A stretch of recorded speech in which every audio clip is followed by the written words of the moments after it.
terutama di era Ibnu Hajar Al-Haytami, karena beliau ahli fikir. Beliau itu cerdasnya Masya Allah. Tapi apapun itu, beliau tetap manusia. Kecerdasannya kadang berlebihan dalam aturan yang dipatok mazhab Syafi'i, termasuk mensyaratkan Jumatan harus orang 40. Sekarang pertanyaannya gini, sama tak beri pertanyaan, harus bisa jawab. Meskipun salah nggak apa-apa, saya butuh jawaban, nggak butuh benar, karena sudah tahu mesti akeh salah itu, nggak apa-apa. Ketika ada satu kampung yang orangnya tidak sampai 40 dan mereka ingin Jumatan, menurut kamu itu harus Jumatan, apa boleh Jumatan, apa harus duhur? Apa ya Jumatan ya duhur? Masyarakat nggak mau biasanya. Tidak harus Jumatan, boleh tidak Jumatan, apa harus duhur? Apa nggak perlu ada hukumnya? Ben karepmu. Nah, di kitab-kitab I'anatul Talibin, Sayyid Abi Bakar Sato, itu beliau ngendikan kamu harus tetap Jumatan meskipun jumlahnya belum 40. Karena apa? Madharat tarkil Jum'ah itu lebih ngeri ketimbang mensyaratkan 40 yang asal usul dalilnya itu tidak jelas. Imam Ahmad bin Hanbal kalau ditanya apakah Jumatan harus 40, itu ghadiba ghadaban sadidan, marah besar. Lam yarid fil adat nasun, enggak ada dalam adat Jumatan nas. Imam Syafi'i itu hanya asumsi, biasanya wong 40 mesti ono waline. Tapi potongan-potongan gini meskipun sebanyak ini kan enggak, sampean menjamin enggak kalau ada 200 orang ada walinya ini? Dulu itu 40 orang pasti ada walinya, sekarang buat 1000 enggak ada jaminan ada wali. Dulu itu ada 2 wali, yang satu rokok, dikritik sama yang enggak rokok. Mosok pangeran dikebuli katanya karena tapi wali rokok ini ahli tauhid, Allah laisa bimakanin katanya. Saya tidak tahu ini jadi ya kacau. Wali itu kalau sudah debat itu bener mana? Yang satu goslo, wali kok rokokan, pangeran kok dikebuli. Yang satu bilang apa? Allah laisa bimakanin. Itu saya teruskan. Jadi perdebatan di fikih itu sebetulnya semuanya itu rasional. Karena fikih dibangun di bawah qaidatul fikih, qawaidul fikih dan usul fikih, dan semuanya itu muktabas atau multamas atau makhud min Rasulillah Shallallahu Alaihi Wasallam. Sekarang saya beri satu analogi. Pernah ada satu kejadian Rasulullah Shallallahu Alaihi Wasallam menghentikan la yusolliyanna ahadukum illa fi Bani Quraidah. Kamu jangan sholat asar kecuali sampai Bani Quraidah. Kira-kira saya ngomong sama santri, kamu jangan sholat asar kecuali sampai Lirboyo. Sebelum sampai Lirboyo ternyata kadati samsu antaghruba, matahari hampir tenggelam. Fariqun minhum, sebagian dari sahabat milih sholat di tengah perjalanan meskipun itu belum sampai Lirboyo. Alasannya musyaroah fil waktu supaya tidak kodok. Yang sebagian milih sholat di Lirboyo meskipun ba'da antaghruba samsu, meskipun matahari sudah tenggelam. Ketika dilaporkan ke Rasulullah itu falam ya'nif, ada yang baca falam yu'annif wahidan, tak baca 2 kali karena ini nanti bisa jadi debat kusir. Sama bacanya ya'nif apa yu'annif nggak tahu, pokoknya saya baca 2 kali. Kalau baca sampai 3 kali yang 3 salah karena memang pilihannya hanya 2. Kalau ada pilihannya 3 tak baca sampai 3 kali. Nabi tidak menyalahkan salah satunya.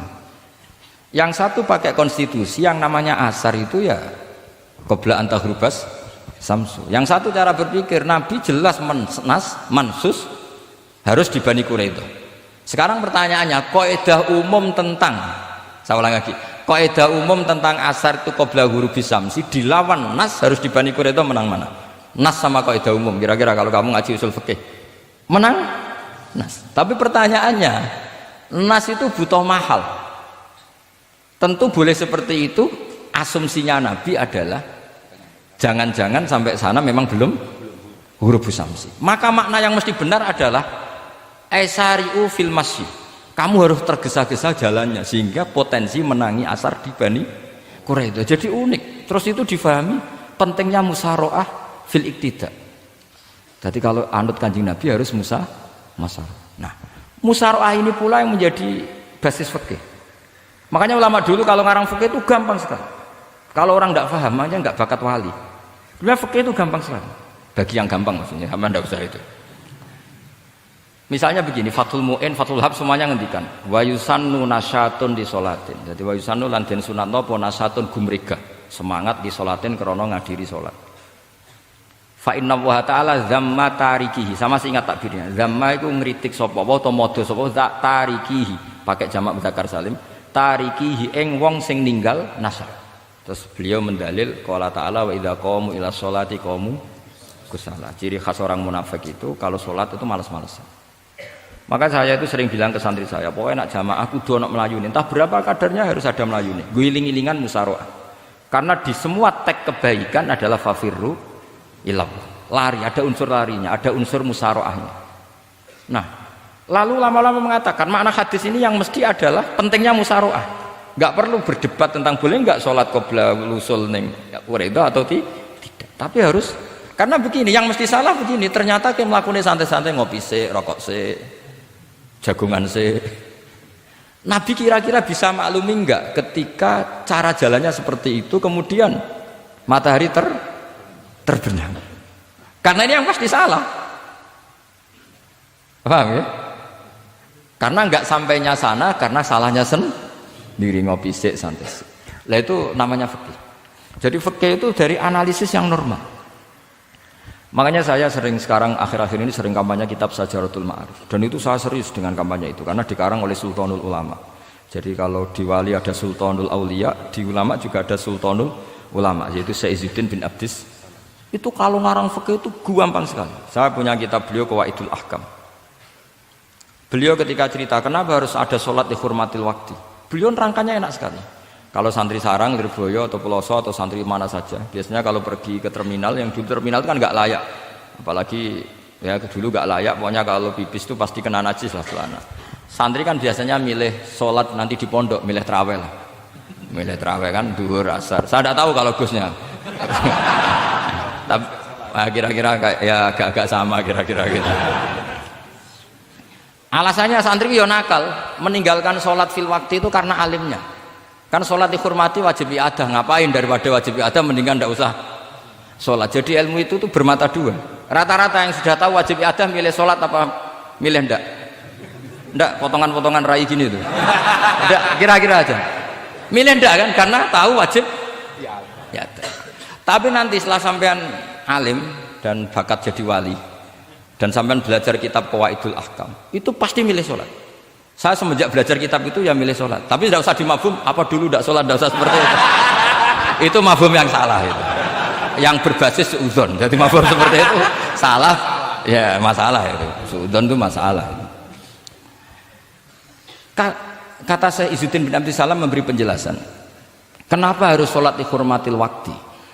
Karena khotorun najasah, bahayanya najis atau ritsun najasah, kotorannya najis. Itu layafi, kalau dibaca rizul layafi dengan pentingnya sholat. Karena butuhnya Allah, butuhnya malaikat, kalau boleh dibahasakan butuh ya dalam ilmu fikih kan dibahasakan gampang saja. Ada orang sujud di waktu yang diwajibkan sujud, sehingga diabaikan syarat sholat itu harus toharatul badan, wa tasawubi dan wal makan. Kok kira pantas ono waktu sholat kemudian la tasjudu fil waktu sajdah. Jadi akhir gampangannya wes tetap keren, meskipun kowe salatan nganggo najis ora sempurna tetap keren. Piye-piye cara didelok malaikat kok dhuwur wis keceluk sujud, keceluk musholli. Daripada kowe misale asar gak salat, alasan celana kok najis, maghrib ora salat. Terus jare malaikat, berkhataman Wahab kok kelakuane ngono kan gitu ya. Karena malaikat tuh deloke kok dhuwur. Bablas asar, bablas maghrib, bablas isya, meskipun sampean punya alasan nanti menisan di rumah atau di pondok, tapi ini kan melewati waktu yang harusnya ada sujud. Sehingga dalam syarat jamak takhir misalnya apa? Kamu harus niat akan jamak takhir di waktu sholatil ula, biar ada bedanya tarku karena sembrono dengan tarku yang karena ingin mentakhir.